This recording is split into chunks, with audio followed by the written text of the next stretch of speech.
오늘 주요 뉴스입니다. 코로나19 신규 확진자가 13,012명으로 집계돼 국내 발생 737일 만에 처음으로 하루 확진자 10,000명을 넘겼습니다. 방역당국은 2월 말 최대 12만 명 이상 확진자가 나올 수 있다고 경고했습니다. 오미크론 확산세가 뚜렷한 전국 4개 지역에서 고위험군만 우선 PCR 검사를 받도록 하는 오미크론 대응 체계에 돌입했습니다. 방역 체계 전환 첫날인 오늘 선별진료소는 여전히 북새통을 잃었고 분사를 위해 지정한 전담 병원은 비교적 한산했습니다. 법원이 안철수 후보를 제외한 채 방송사들이 대선 양자 TV 토론 해설을 안 된다고 결정했습니다. 안철수 후보는 사필 규정이라며 사자 토론을 제안했고 이재명, 윤석열 후보도 긍정적인 입장을 밝혔습니다. 이재명 후보가 선거 중 네거티브를 중단하고 30, 40대 장관을 임명해 정치 교체를 하겠다고 선언했습니다. 윤석열 국민의힘 후보는 확실한 국가 정체성이 안보의 최우선 조건이라고 강조한 가운데 최재형 전 감사원장을 선대본부 상임고문에 합류시키며 새 분리기에 나섰습니다. 폐기물 무게가 적게 나가도록 조작해 1억 원에 가까운 폐기물 반입 수수료를 챙긴 일당이 적발됐습니다. 폐기물 차량 무게를 측정하는 곳에 한쪽 바퀴를 걸치는 식으로 무게를 줄였는데 공무원이 폐기물 처리 업체를 차려 범행을 주도한 것으로 드러났습니다.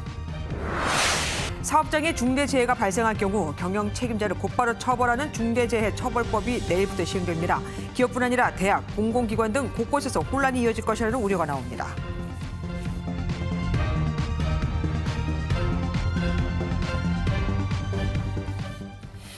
코로나19 5차 대유행이 현실이 됐습니다.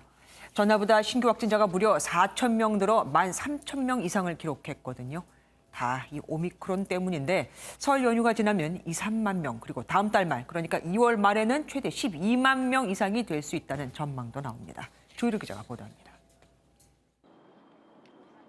오늘 신규 확진자는 13,012명으로 코로나19 유행이 시작된 이후 처음으로 10,000명을 넘어섰습니다. 어제보다 4,000명이나 더 많은 수치로 정원이 25,000여 명인 서울 잠실 야구 경기장의 좌석 절반을 꽉 채우고도 넘치는 숫자입니다. 특히 어제 전국에서 8,571명이 나왔는데 오늘 하루 수도권에서만 이에 육박하는 신규 확진자가 발생했습니다. 오미크론 확산세로 5차 유행 위협이 현실화됐다는 평가입니다. 지금부터 당분간은 특히 언제 어디서든 감염되어도 이상하지 않은 위험한 시기라고 판단하고 있습니다.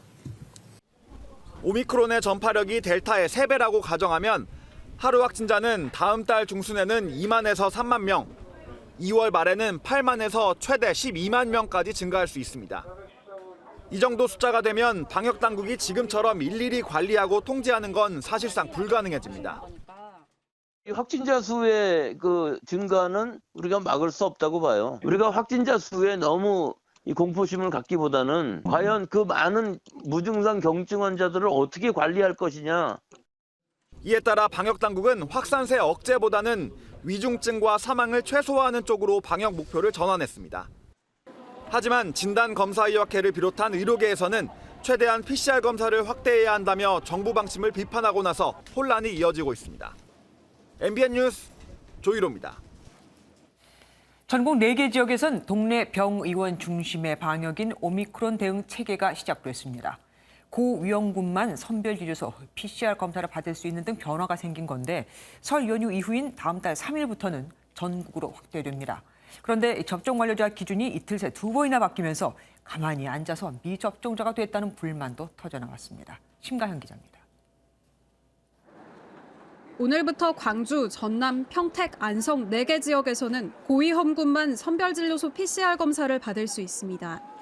60세 이상 고령층이나 밀접 접촉자, 병원에서 의사소견서를 받았거나 신속항원 검사에서 양성 판정이 나온 경우가 그 대상입니다. 이외에는 증상이 있더라도 신속항원 검사를 먼저 받아야 합니다. 호흡기 전담 클리닉으로 지정된 동네 병의원에서도 검사가 가능한데 진료비 5,000원을 내야 합니다. 동네 병의원에서 신속항원 검사 후 양성이면 바로 PCR 검사를 받거나 의사소견서를 갖고 선별진료소로 가 PCR 검사를 받을 수 있습니다. 확산세가 가파르다 보니 오는 29일부터는 전국의 모든 선별진료소에 무료 신속항원 검사가 도입됩니다. 결과가 빨리 알고 싶은 일반인들은 자가검사 키트를 이용해 신속하게 대응할 수 있습니다. 또 다음 달 3일부터는 동네 병의원 검사와 진료가 전국으로 확대됩니다. 가까운 병의원에서 코로나 진찰, 검사, 치료가 함께 이루어지면 우리는 오미크론에 더 빠르고 효율적으로 대응할 수 있을 것입니다. 오늘부터 격리 기준도 바뀝니다. 확진자가 접종 완료자일 경우 재택치료 격리 기간이 열흘에서 일주일로 줄어들고 밀접 접촉자가 될 경우 격리를 하지 않아도 됩니다.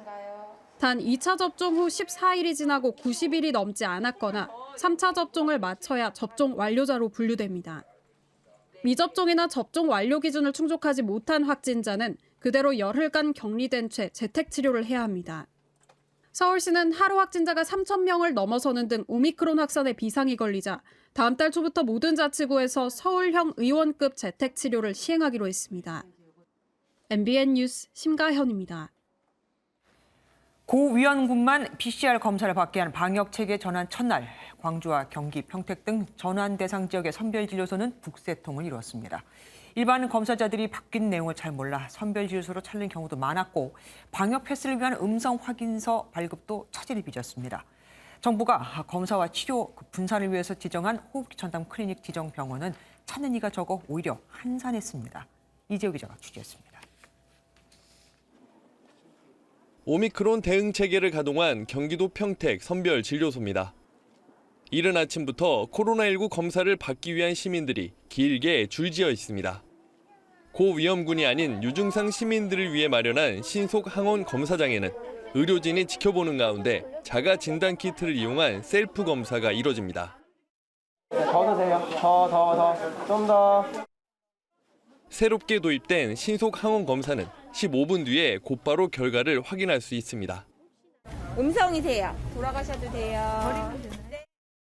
일단은 좀 이게 검사가 정확할까? 이런 느낌이 좀 들었고 이제 결과는 빨리 나오니까 빨리 업무에 복귀를 할 수 있으니까. 일부 선별진료소에는 고위험군이 아닌데도 기존처럼 선별진료소를 찾아 PCR 검사를 하려는 사람들도 곳곳에 눈에 띄었습니다. 자가 검사 키트에서 음성이 나오면 방역 패스용 음성 확인서를 발급받을 수 있지만 수백 명이 몰리다 보니 차질도 빚어졌습니다. 결과만 보면 확인서를 받을 수 있는 것 때문에 지금 온 거잖아요. 프린터가 고장났대요. 수기로 써서 달라고 했더니 여력이 안 된다고 지금. 비슷한 시각 호흡기 전담 클리닉 지정병원은 상황이 정반대입니다. 신속 항원 검사가 실시되는 호흡기 전담 클리닉 지정병원은 선별 진료소와 달리 이처럼 한산한 모습입니다. 경기도 평택에서 유일하게 문을 연 지정병원에는 오전에 8명만 찾았고 23곳을 지정한 광주 역시 상황은 비슷했습니다. 지역별로 지정된 병원이 적거나 위치를 찾기 어려워 선별 진료소로 몰린 겁니다. 지금 현재 문의 전화만 많이 오고 있는 상황인데 호흡기 클리닉을 찾아주시면 더 빠르고 안전하게 검사를 전국적으로 새 방역 체계가 시작되면 의료 현장의 혼선은 더 커질 것으로 우려됩니다. MBN 뉴스 이재호입니다.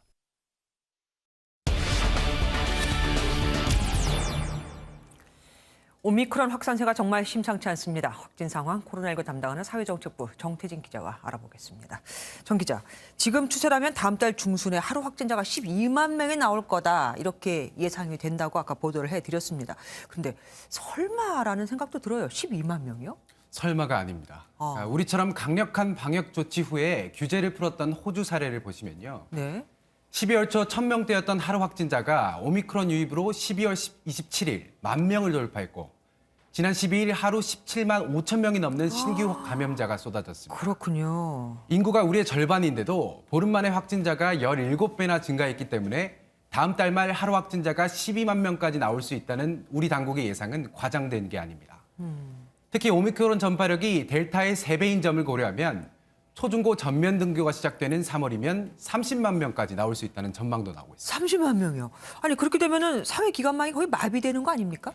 사실 우리보다 먼저 오미크론 사태를 겪었던 미국이나 유럽 사례를 참고할 수밖에 없습니다. 미국에서 하루 확진자가 80만 명에 달하자 격리자도 기하급수적으로 늘었고요. 결국 사회 필수 인력이라고 할 수 있는 비행기 조종사, 트럭 운전사들이 부족해서 항공 운항이 차질을 빚고 배달이 제때 안 돼서 식료품 대란을 겪기도 했습니다. 방역당국은 인구 1%가 감염될 경우 자가격리 영향 등으로 약 10%의 사람들이 사회생활을 하지 못할 것으로 보고 있습니다. 아, 그 생각을 못했네요. 맞습니다. 특히 의료 현장이나 경찰, 소방, 치안 등 사회기관망에서 확산이 이어지면 걷잡을 수 없게 됩니다. 방송사뿐만 아니라 민간 기업들도 생산 차질이 빚어질 수 있어서 당국은 비상대응책을 마련하라 이렇게 주문하고 있습니다. 오늘부터 4개 지역에서 새 방역 체계가 시작됐는데 예상대로 혼란스러웠습니다. 맞습니다. 지난주에도 제가 말씀드렸지만 가장 큰 문제는 선별 진료소를 찾은 일반 국민입니다. 아, 네. 증상 없이 선제 검사를 받고자 하시는 분들은 동네 호흡기 전담 클리닉을 가셔야 됩니다. 근데 기존처럼 선별 진료소로 사람들이 몰린 겁니다. 네. 진료비 5천 원을 내는 동네 병원보다 무료인 선별 진료소를 가는 게 너무나 당연하겠죠. 선별 진료소에 사람들이 계속 몰리다 보니까 정부가 오는 29일부터 모든 선별 진료소에 무료로 자가검사 키트를 나눠준다고 했습니다. 그러면 앞으로 동네 호흡기 클리닉은 더 가지 않을 가능성이 큽니다. 그렇겠네요. 신속 항원 검사에서 음성이 나왔는데도 불안한 마음에 PCR 검사라 해달라 이런 소동도 벌어질 수 있고요. 아무튼 당분간 좀 혼란이 계속될 것으로 보입니다. 아니, 접종 완료자 기준도 아까 잠깐 말씀드렸지만 자꾸 개념이 바뀌었습니다. 이러니까 더 헷갈리는 거 아니겠습니까? 계속 바뀌고 있습니다. 네. 그러니까 오늘부터 밀접 접촉자 중 접종 완료자는 자가격리가 면제됩니다. 네. 그런데 이 접종 완료자 개념이 하루 사이에 바뀐 겁니다.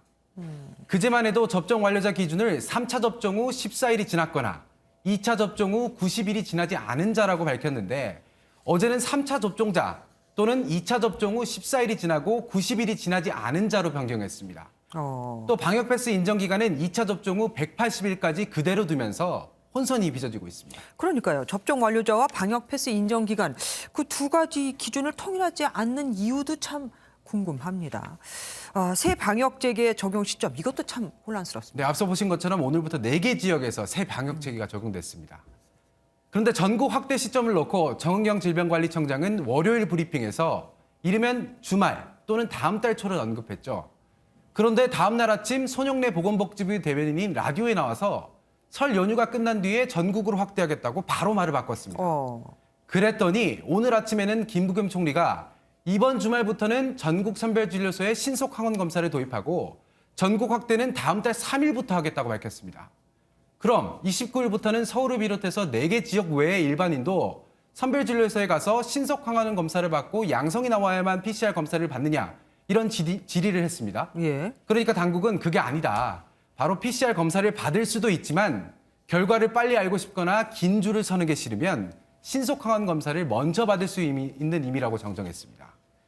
자꾸 오락가락하고 있습니다. 불분명한 당국자들의 말이 시민들의 불안감을 키우는 건 아닌지 우려스러운 대목입니다. 그러니까요. 딱 중심이 있어서 일관성 있게 좀 밀고 나가야 되는데 그것조차 없는 것 같습니다. 지금까지 뉴스 추적 정태진 기자와 함께했습니다. 고맙습니다. 다음 소식입니다. 법원이 안철수 후보와 국민의당이 신청한 양자 TV 토론 방송 금지 가처분 신청을 받아들였습니다. 국민들이 대선 후보가 2명이다는 오해를 할 수 있다는 이유였죠. 이재명, 윤석열 두 후보가 다자 토론에 긍정적인 입장을 보이면서 설 연휴 토론 성사 여부에 관심이 모아집니다. 신재호 기자입니다. 지상파 3사가 추진한 양자-TV 토론에 제동이 걸렸습니다. 서울 서부지법은 대선을 40일 앞두고 열리는 첫 TV 토론이 선거에 미치는 영향력이 매우 크다며 안철수 국민의당 후보 측이 요청한 방송금지 가처분 신청을 받아들였습니다. 한마디로 사필 규정이죠. 그래서 앞으로 사자 토론을 요구할 계획입니다. 정의당이 낸 방송금지 가처분 신청도 서울 남부지법이 받아들인 가운데 이재명 민주당 후보와 윤석열 국민의힘 후보 역시 법원 판단에 따라 다자 토론을 수용한다고 밝혔습니다. 상식과 합리에 부합하는 방식으로 모든 사람에게, 모든 후보에게 공평한 기회를 주는 방식의 다자 토론을 지금이라도 하면 좋겠습니다. 어떤 형식의 토론이든 간에 국민들께서 그 대선 후보의 정견과 입장을 궁금해 하시기 때문에 어떤 것이든 상관없습니다. 지상파 3사는 토론회를 오는 31일이나 2월 3일에 열자고 제안하며 내일 오후 6시까지 출연 여부와 대체 가능 날짜를 알려달라는 공문을 사당에 보냈습니다. 한편 이재명 민주당 후보는 김동연 새로운 물결 후보가 제안한 양자 정책 토론에 합의했고 양측은 시기 조율에 들어갔습니다. MBN 뉴스 신재우입니다.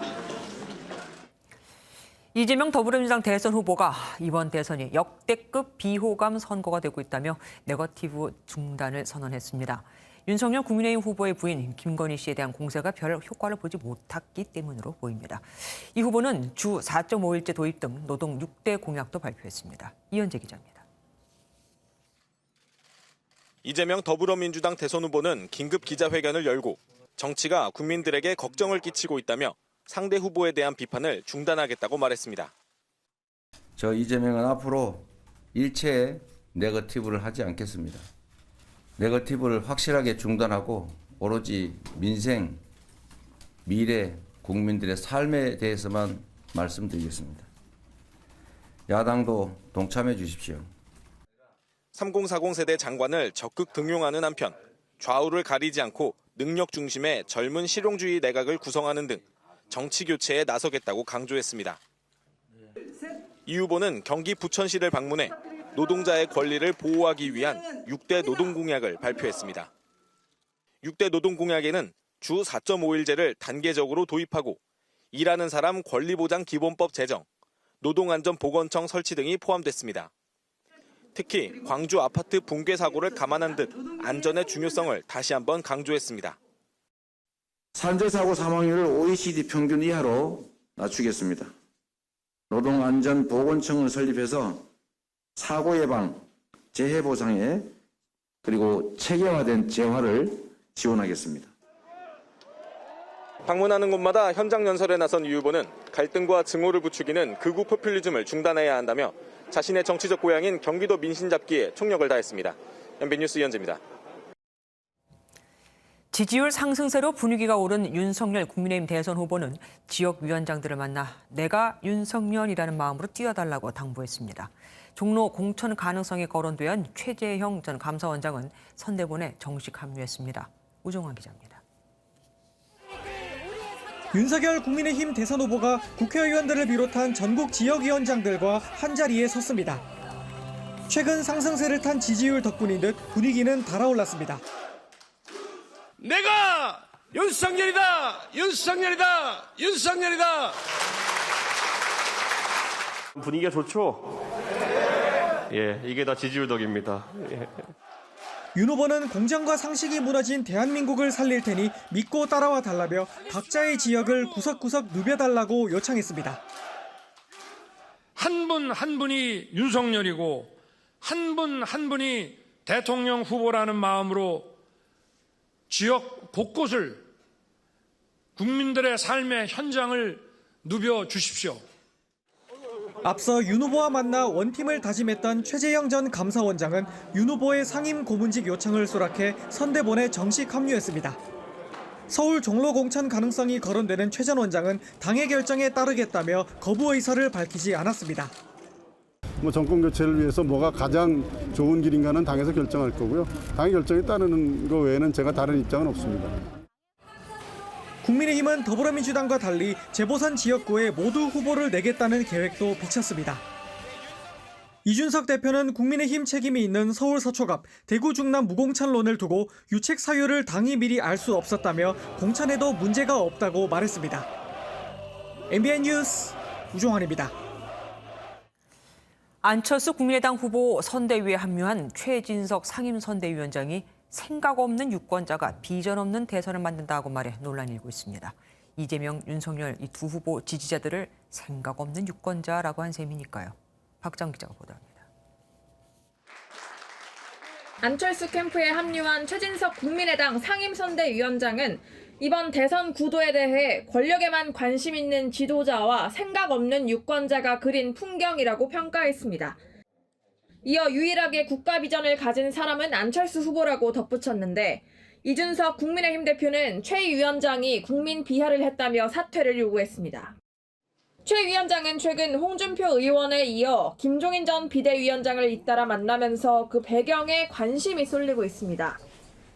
안철수 후보도 반기문 전 유엔 사무총장을 만나며 외연 확장에 노력 중입니다.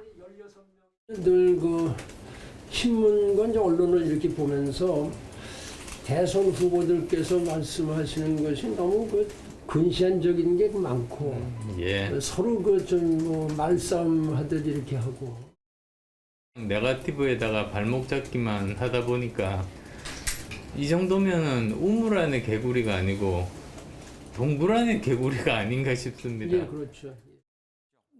심상정 정의당 대선 후보는 MBN에 출연해 문재인 케어 실패를 교훈 삼아 병원비 걱정 없는 나라를 만들겠다며 심상정 케어를 공약했습니다.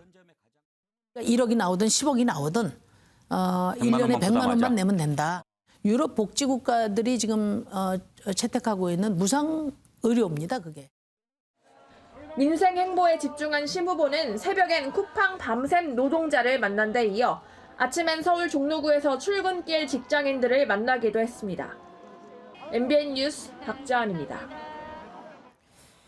국민의힘이 이재명 더불어민주당 대선 후보의 장남이 군 복무 시절 특혜 입원을 했다는 의혹을 제기했습니다. 민주당은 즉각 가짜뉴스라고 반박했고 두산그룹 특혜 의혹에 대해서도 반기업 공세를 그만하라고 강하게 비판했습니다. 민주당 후보가 아닌 기업 공격으로 분위기를 바꿔보려는 듯하죠. 김문영 기자가 보도합니다. 박수영 국민의힘 의원이 이재명 더불어민주당 대선 후보의 장남이 8년 전 공군 복무 중 성남 국군수도병원에 특혜 입원했다는 의혹을 제기했습니다. 박 의원은 이 후보의 장남이 지난 2014년 군용반팔과 군병원 환자복을 입은 모습을 공개하며 국군수도병원의 입원 사실을 기록한 인사명령 문서가 없다고 주장했습니다. 민주당은 이 후보의 장남이 발목인대 파열 수술을 받았는데 수술은 군의관의 판단에 따랐고 수술 후에도 입원 치료를 군병원에서 받고 절차에 따른 만큼 가짜뉴스라고 주장했습니다. 입원 기록이 없다는 주장에는 당사자만 기록 신청을 할 수가 있어 이 후보의 아들이 이번에 직접 국방부에 기록을 요청했다고 해명했습니다. 이 후보가 성남시장 시절 두산그룹에 대가성으로 특혜를 줬다는 국민의힘의 주장에도 민주당은 기업 유치에 힘쓴 결과라 맞서며 공방을 이어갔습니다. 두산건설에게 강제 이행금을 부과했다는 보도가 있습니다. 그러더니 돌연 10개월 만에 용도 변경을 허가했다고 하니 이것이 사실이라면 재벌에게 엄청난 특혜를 준 조치가 아닐 수 없습니다. 입만 열면 친기업이라 주장하는 분들이 여당 대선 후보 공격을 위해서라면 반기업 정치도 상관없다는 것인지 묻지 않을 수 없습니다. 이 후보의 네거티브 중단 선언에도 불구하고 검증을 이유로 대선 후보를 둘러싼 의혹에 대한 공방은 이어지고 있습니다. MBN 뉴스 김문영입니다. 여야는 대선 후보들을 둘러싼 수사와 관련해 국회에서 공방을 주고받았습니다. 민주당에서는 윤석열 후보 배우자 김건희 씨 녹취록을 회의장에서 공개했고 국민의힘에서는 이재명 후보가 특검을 받아야 한다며 재차 특검 수용을 압박했습니다. 선한빛 기자입니다. 국회 법사위 전체회의는 여야 대선 후보들을 대신해 서로를 공격하는 대리선거전 양상을 보였습니다. 민주당은 김건희 씨의 7시간 통화 녹취에 담긴 한동훈 검사장 부분을 틀며 김 씨가 사실상 수사 지휘를 했다고 지적했습니다. 보여주시죠. 김건희 씨 통화 녹음입니다. 한동훈? 응. 왜? 무슨 일 있어? 내가 번호 줄 테니까 거기다 해. 내가 한동훈이한테 전달하라 그럴게. 민주당은 김 씨의 도이치모터스 주가 조작 사건 연루 의혹 수사와 관련해 윤석열 후보의 지지율이 잘 나와 검찰이 무혐의를 내린다는 의혹까지 나온다고 주장하기도 했습니다. 국민의힘에선 이재명 후보의 대장동 특검 수용을 거듭 압박했습니다. 이재명 특검부터 받고 개혁 운운하기 바랍니다. 제발 정의로운 척, 개혁적인 척, 합리적인 척, 척 좀 안 했으면 좋겠어요. 김건희 씨의 과거 해외 출입국 기록 삭제 의혹에 대해서 전주의 의원은 출입국 기록이 있다며 직접 공개했고 박범계 장관 역시 단순 행정 실수였다고 설명했습니다. 여기에 보면 명확히 체코 여행 기간에 이 출입국에 관한 사실 증명이 있고요. 우리 직원은 김건희로 검색을 해봤고 김명신이 아닌 이름만 명신으로. 박 장관은 최근 제기된 이재명 후보 성남FC 사건 수사팀 내 갈등 문제에 대해선 차장과 지청장 사이 견해 차이라고 설명했습니다. MBN 뉴스 선한빛입니다.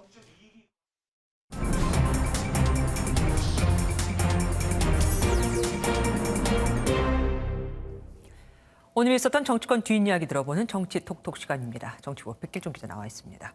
어서 오십시오. 이재명, 윤석열 두 후보 양자 토론이 이제 불발됐으니까 다자 토론이 불가피하게 됐습니다. 그런데 여기에 허경영 후보가 참석할 수 있다고요?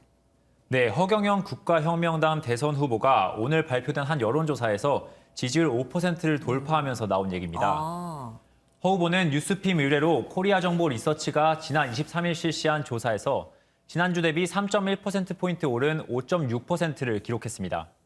오차범위 내이기는 하지만 3.1%를 기록한 심상정 정의당 후보를 앞선 겁니다. 네.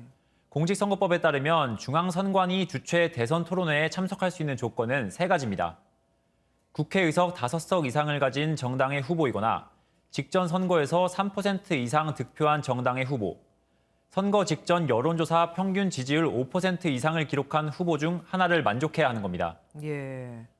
따라서 지지율 5% 선을 유지하면 가능성이 있습니다. 그러니까 국회의원석 이런 거는 조건이 안 되니까 결국은 평균 지지율로 가야 하는데 선거 직전이라면 언제부터 언제까지 얘기하는 겁니까? 네, 선관위에 따르면 공식 선거운동 시작일인 다음 달 15일 기준으로 30일 이내를 의미하는데요.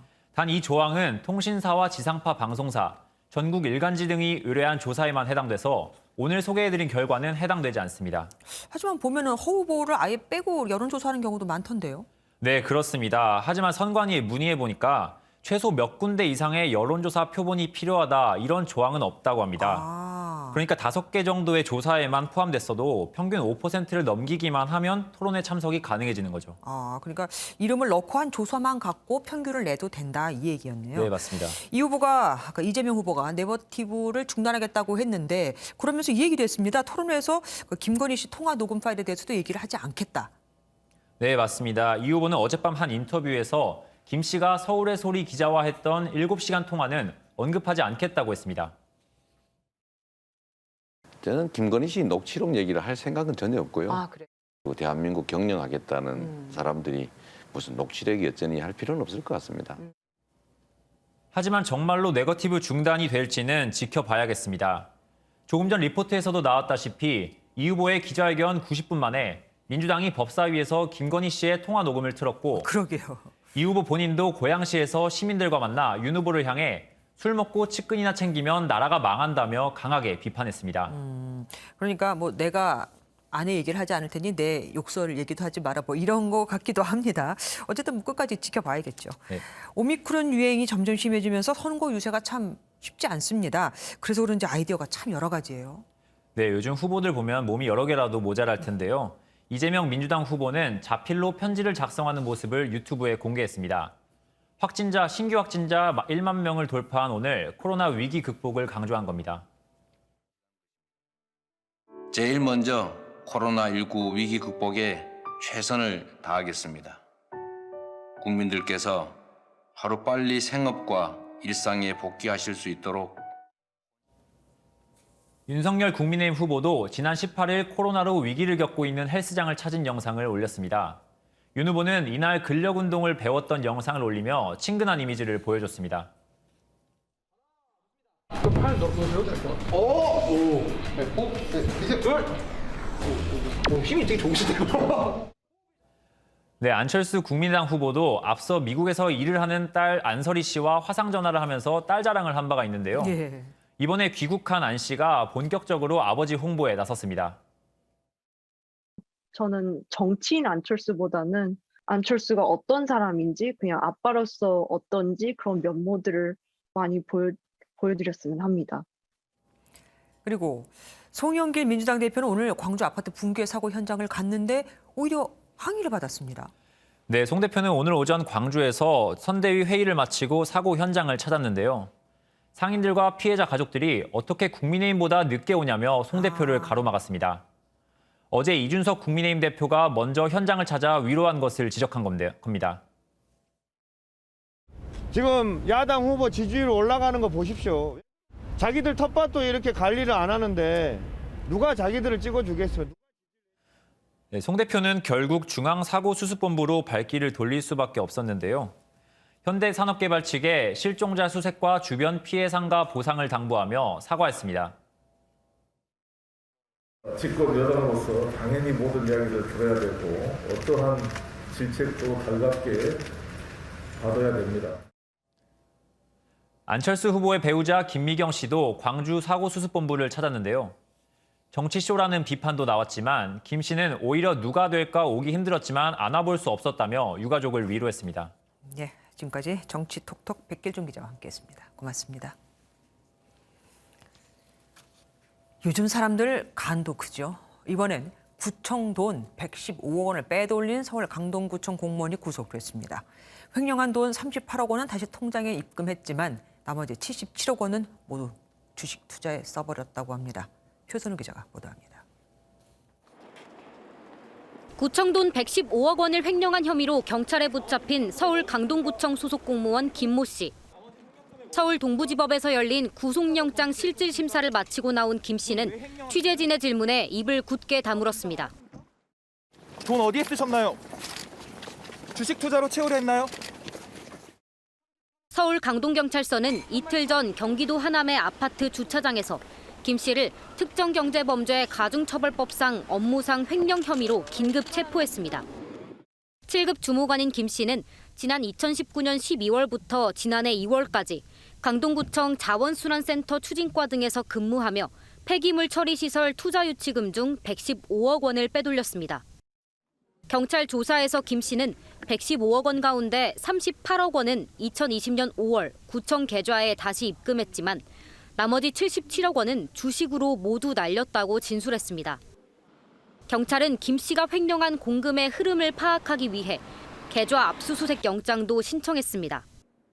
강동구청 측은 횡령 사실을 뒤늦게 알아채고 김 씨를 경찰에 고발하고 민형사상 모든 조치를 취해 피해액을 최소화하겠다고 밝혔습니다. MBN 뉴스 표선우입니다. 이 공무원은 어떻게 115억 원이라는 거금을 빼돌릴 수 있었던 걸까요? 서울주택도시공사가 지급하는 돈을 빼기 힘든 기금 계좌가 아닌 업무용 통장으로 받아서 마음대로 사용한 건데 1년이 넘도록 그 누구도 알아차리지 못했습니다. 강세영 기자입니다. 서울 강동구의 폐기물 처리시설공사 현장입니다. 국비와 지자체 예산 등으로 사업이 추진되고 있는데 서울주택도시공사가 지급하는 건립기금도 투입됩니다. 강동구청 공무원 김모 씨는 바로 이 기금을 노렸습니다. 공사 측에 공문을 보내 관리와 감독이 까다로운 기금 계좌 대신 자신의 부서에서 사용하는 계좌로 돈을 입금하도록 했습니다. 공문으로 명시를 한 은행 계좌로 저희는 그 납부를 한 거예요. 저 구청장 직인이 찍힌 공문이 있으면 그걸 관대관이기 때문에 신뢰를 하고. 김 씨가 2019년부터 1년 넘게 100억 원이 넘는 돈을 마음대로 출금했지만 구청과 공사 측은 모두 알아차리지 못했습니다. 김 씨가 부서를 옮기고 최근에 후임자가 기금 처리에 문제가 있다는 사실을 발견한 뒤에야 범행이 드러났습니다. 그 전에 이제 입금되는 이런 금액들이 좀 문제가 있는 걸 확인하고 저희 감사부서에 그거를 내용을 제보해가지고 이제 그 관련돼서 저희가 이제 사실관계를 바로 이제 파악해가지고 강동구청 측은 해당 직원을 직위해제했고 유사 사례를 막기 위해 대책을 마련하겠다고 밝혔습니다. 강동구청은 공직비리 특별조사반을 만들어 김 씨를 도운 조력자가 있는지 등에 대해 감사에 나섰습니다. MBN 뉴스 강센입니다.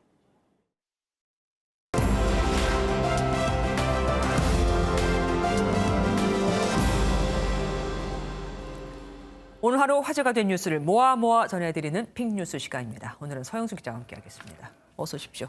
첫 번째 먼저 보겠습니다. 금갑 장군 납시오. 금갑 장군은 누구고 또 어디에 납치셨다는 얘기입니까? 네, 영상 먼저 보시겠습니다. 네. 오늘 경복궁 입구인 광화문 앞에 웅장한 그림이 걸렸습니다.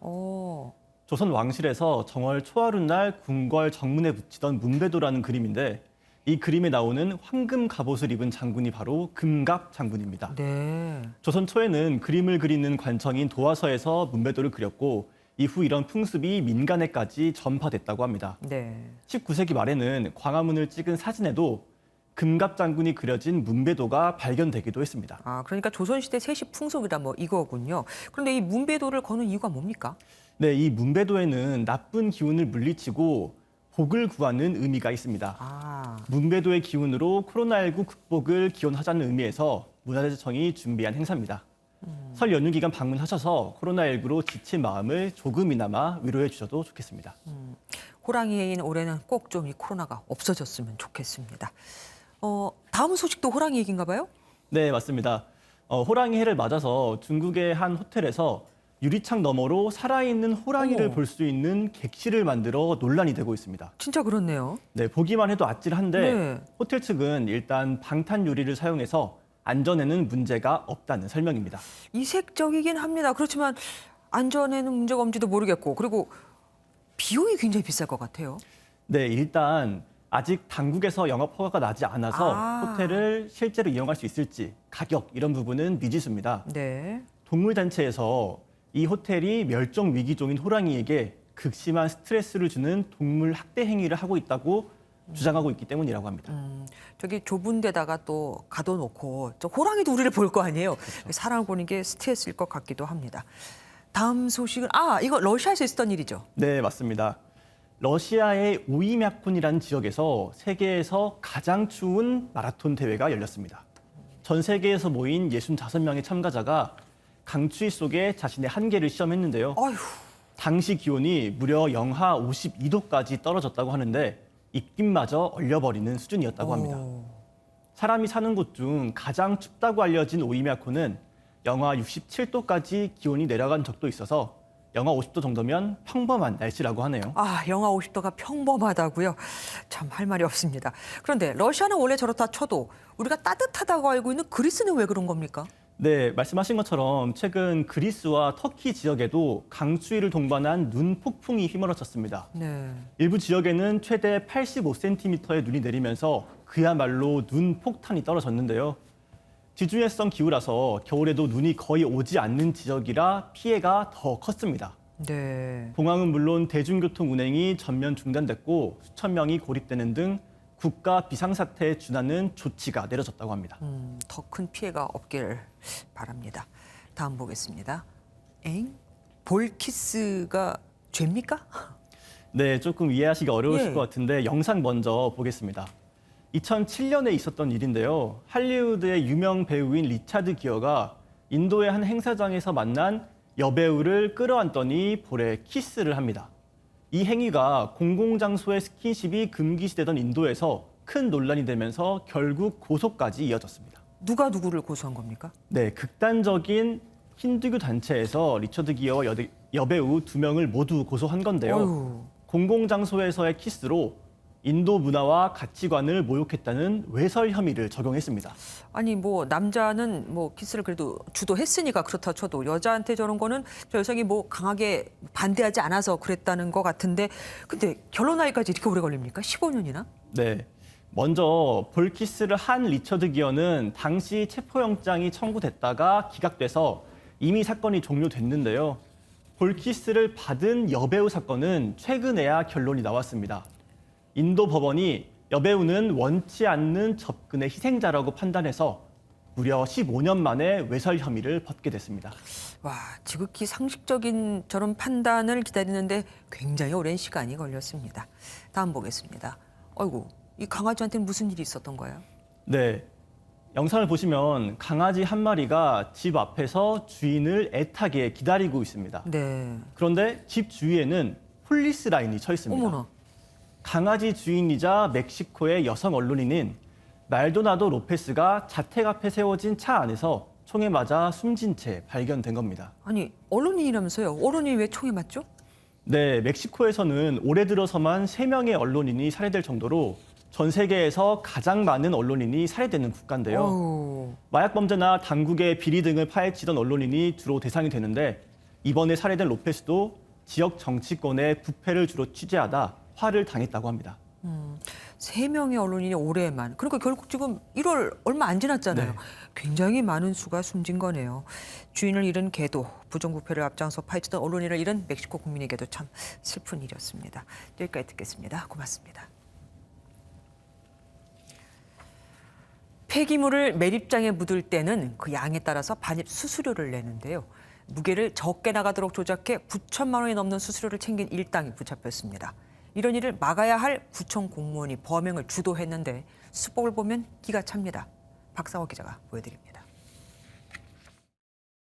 폐기물을 실은 차량이 무게를 재는 개근대에 올라섭니다. 그런데 운전기사가 셀카봉을 꺼내더니 창밖으로 팔을 뻗어 출입 인식을 하는 곳에 갖다 댑니다. 자세히 보니 차량 뒷바퀴가 개근대에 올라가지 않았습니다. 또 다른 차량은 이번엔 앞바퀴를 올리지 않고 셀카봉을 뒤로 뻗어 출입 인식을 합니다. 폐기물 무게를 줄이려는 속셈이었습니다. 제보를 받고 전수조사를 해서 고발을 하게 되었습니다. 해당 매립장은 차량이 지정된 위치를 벗어나면 인식기에 손이 닿지 않게 돼 있는데 셀카봉 같은 도구를 이용해 통과했습니다. 이런 수법으로 경찰에 적발된 폐기물 처리 업체는 모두 3곳. 이들이 폐기물 무게를 줄이려고 교묘한 수법으로 폐기물 처리장을 드나든 건 경찰이 확인한 것만 600여 차례입니다. 적발된 업체의 실제 운영자는 부산 수영구청 소속 공무원이었습니다.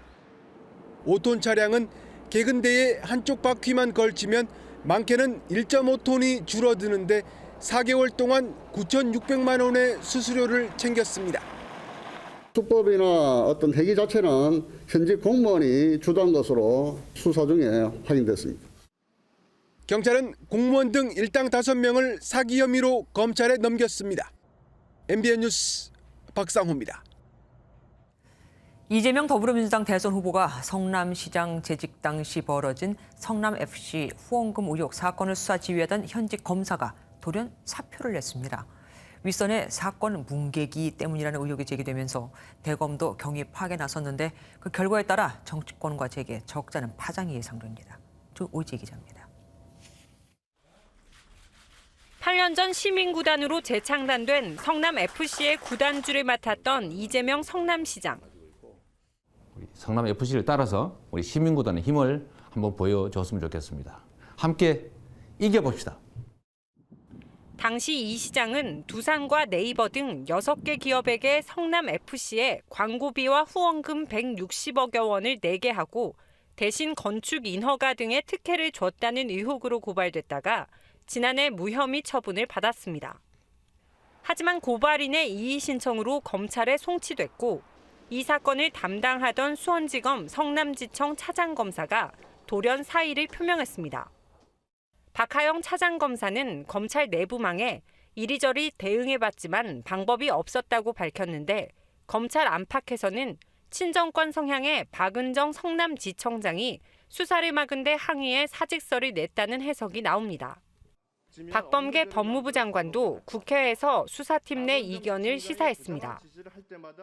사표를 냈다고 하는 그 차장과 또 지청장 사이에 견해 차이가 있었던 듯 합니다. 그러나 법과 원칙에 따라서 논란이 되자 김호수 검찰총장은 신성식 수원지검장에게 경위 파악을 지시했습니다.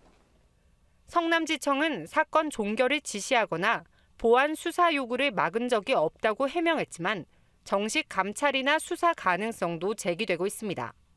MBN 뉴스 오지혜입니다.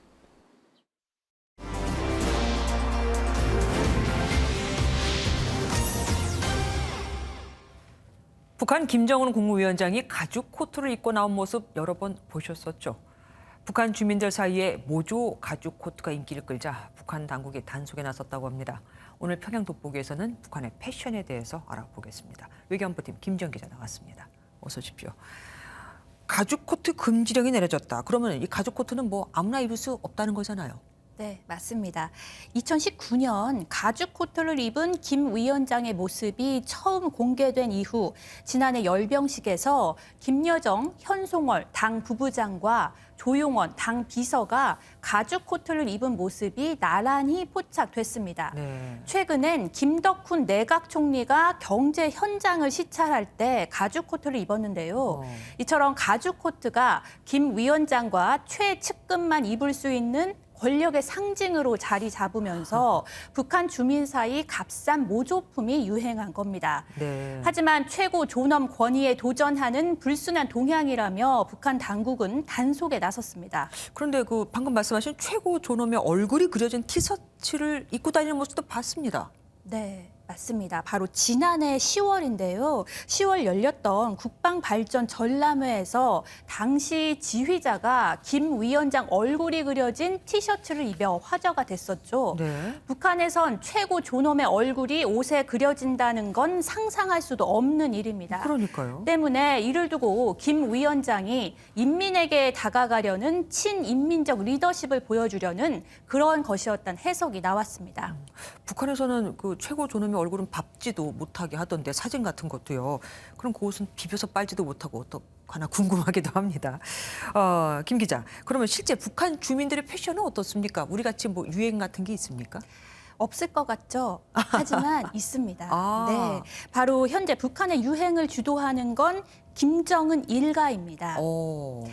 리설주는 2012년 첫 등장과 동시에 북한 여성의 선망의 대상이 되며 패션의 표본으로 떠올랐습니다. 리설주의 명품 사랑으로 여성들 사이에선 짝퉁 명품이 유행하고 또 바지를 입은 모습이 공개되자 여성의 바지 착용이 허용됐습니다. 네. 처음에는 화려한 무늬와 색상 또 가슴이 파인 원피스를 입은 모습으로 북한 사회의 파격으로 다가왔지만 점차 북한이 권장하는 공식 옷차림으로 정착했다는 평가입니다. 최근에 리설주는 사회주의가 원하는 전형적인 옷차림을 아주 세련되게 연출하면서 등장하고 있어요. 그 패션을 따라 배우고 싶은 사람이 북한 내부에 있게 되면 그 욕망들을 받아주면서 컨트롤하기 굉장히 용이한 상황들이 만들어질 수 있다는 점.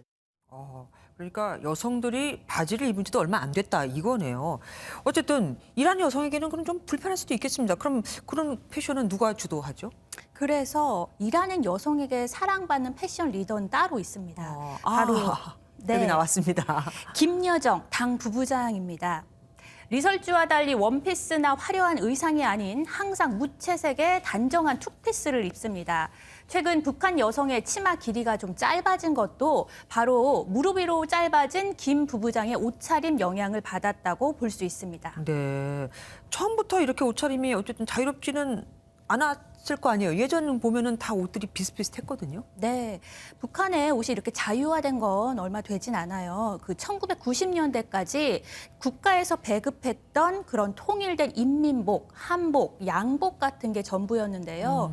하지만 경제난으로 국가 공급이 중단되고 주민이 직접 옷을 사고 파는 장마당이 생기면서 중국과 일본, 미국, 한국 등 외국 제품이 유입되기 시작했습니다.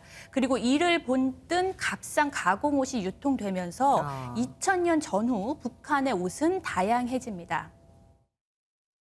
이번에 우리 양복점에서는 젊은 여성들과 중년의 남성들이 좋아하는 새로운 옷 형태의 옷들을 만들었습니다. 그렇다고 해도 북한 체제 특성상 모든 옷이 다 허용되진 않을 것 같습니다. 네, 옷차림 규제는 당연히 존재합니다.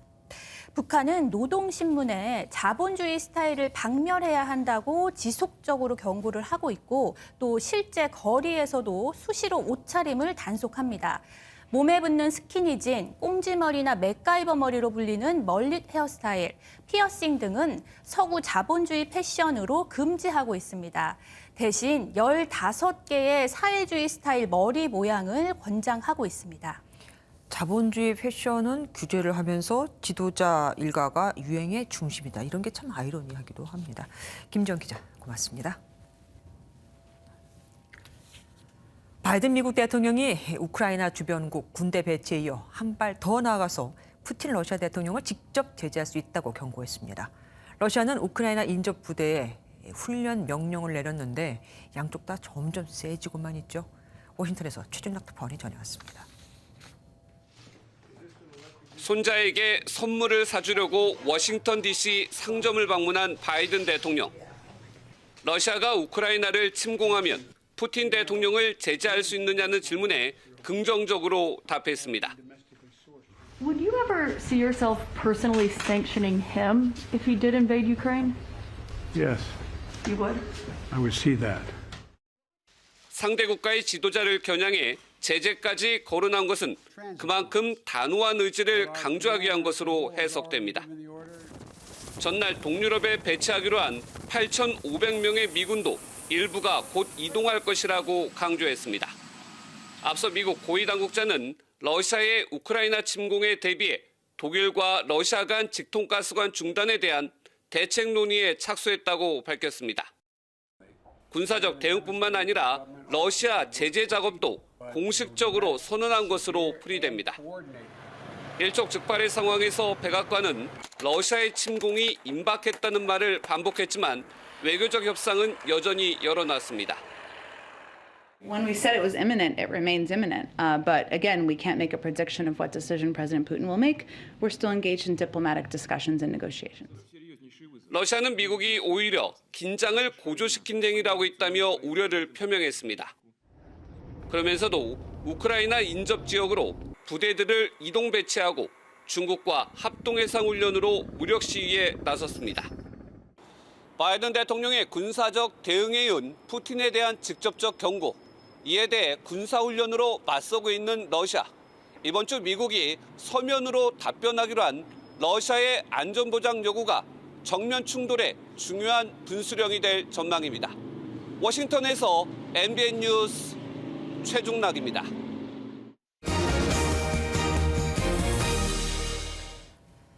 당장 내일부터 안전조치 미흡으로 근로자가 숨지거나 중상자가 2명 이상 나오면 해당 사업주는 1년 이상의 징역이나 15억 원 이하의 벌금에 처해집니다.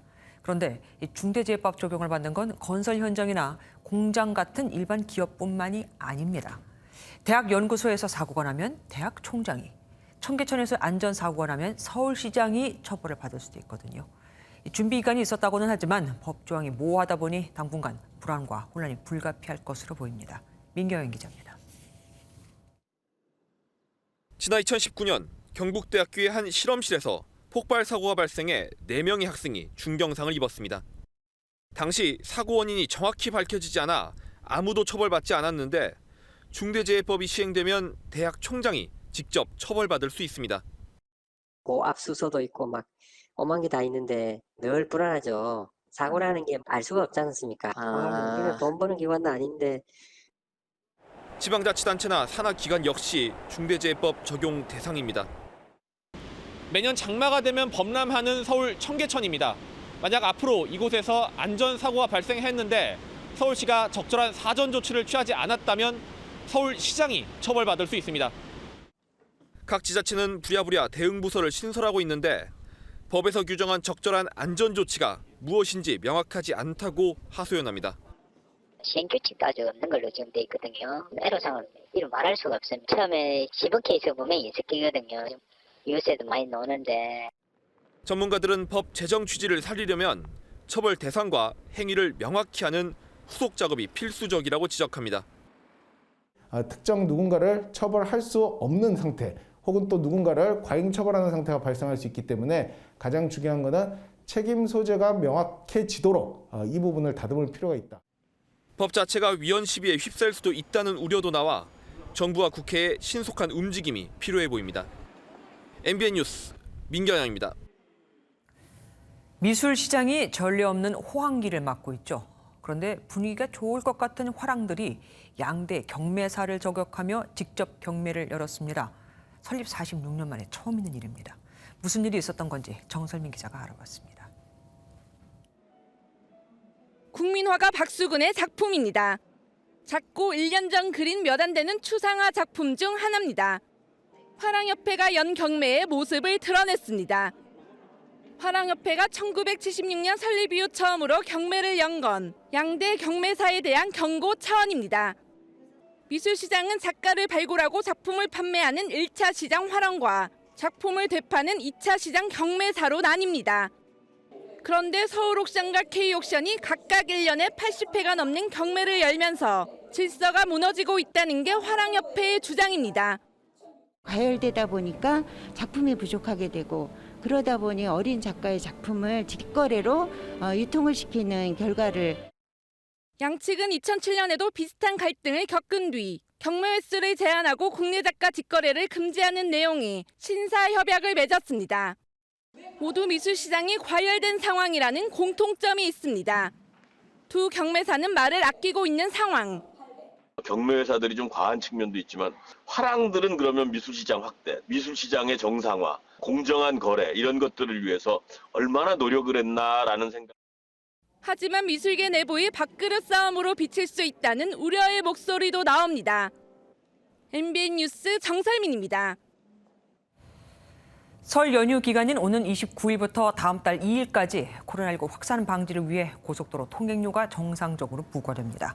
또 전국 고속도로 휴게소에서 실내 취식이 전면 금지되고 음식은 포장 판매만 가능합니다. 스포츠 뉴스입니다. 한층 진화한 인공지능 AI가 스포츠 중계를 알아서 척척하는 단계까지 왔습니다. 모레 개막하는 한국 프로 탁구 리그에 적용돼 기대를 모으고 있는데요. AI 앵커가 전해드립니다. 김주하 AI 앵커입니다. 국내 탁구 중계 화면입니다. 일반 및 초고속 촬영의 화면 구성과 리플레이까지 이 모든 걸 AI가 한다는 게 믿어지시나요? 쉽게 말해 카메라맨과 PD 역할을 AI가 다 한다는 얘기입니다. 원리는 이렇습니다. 탁구대 주변 다양한 각도에 설치된 고정 카메라 17대가 촬영한 영상을 그동안 중계를 학습한 AI가 최적의 영상을 골라내 화면을 구성하는 방식입니다. 서브를 하는 선수들을 클로즈업 해가지고 카메라가 씬을 넘기고 다시 리플레이를 통해 가지고 다른 각도에서 촬영된 카메라가 보여줍니다. 이뿐만 아니라 AI는 한 세트가 끝나면 중계 해설진이 경기를 분석할 수 있도록 다양한 자료까지 화면에 띄워줍니다. 기존 중계차를 포함해 30여 명의 인력을 필요로 했다면 이젠 설치놓고 나면 운영하는데 딱 한 명밖에 필요 없습니다. 새로 출범하는 한국 프로탁구 리그에 이 AI 중계 기술이 적용돼 222경기, 전 경기가 생중계될 예정입니다. AI 기술 덕분에 저비용 고효율로 원년 시즌에 많은 경기 중계가 가능해졌고요. 저희로선 고맙게 생각합니다. AI가 스포츠 중계의 판도를 생각보다 빠르게 바꾸고 있습니다. 지금까지 김주하 AI 앵커였습니다. 포근한 날씨에 바깥에 나가볼까 하다가도 이내 망설여집니다. 바로 희뿌연 하늘 때문인데요. 오늘 고농도 초미세먼지가 전국을 뒤덮으며 기승을 부렸습니다. 내일도 대기가 정체되면서 충청과 호남, 경북 지역은 일평균 미세먼지 농도가 나쁨 수준까지 치솟겠습니다. 호흡기 관리가 필요해 보입니다. 낮에는 전국이 영상권 보이겠지만요. 아침, 저녁으로는 쌀쌀하겠습니다. 예년 이맘때와 비슷한 추위를 보이며 서울의 아침 기온은 영하 5도까지 뚝 떨어지겠고요. 대관령의 아침 기온은 영하 12도까지 곤두박질 치겠습니다. 현재 강원 일부 지역에는 한파주의보가 내려져 있고요. 이들 지역에 계신 분들은 내일 영하 10도 안팎의 추위에 대비하시는 게 좋겠습니다. 내일 전국에 가끔 구름 많겠고요. 중부지방 아침은 영하 5도 안팎, 한낮에는 3도 안팎으로 평년과 비슷하거나 조금 높겠습니다. 남부지방 내일 오후부터 호남 서해안과 제주에 바람이 초속 8에서 13m로 강하게 불겠습니다. 동풍의 영향으로 내일 낮 동안 강원 북부 동해안에는 빗방울이 떨어지거나 눈발이 날릴 수 있겠습니다. 또 강릉과 울진의 한낮 기온은 8도까지 오르겠습니다. 설 연휴까지는 맑은 날이 많겠고요. 설 당일에는 중서부 지역과 전북의 하늘 흐린 가운데 눈이 내릴 것으로 기상청은 전망하고 있습니다. 날씨였습니다.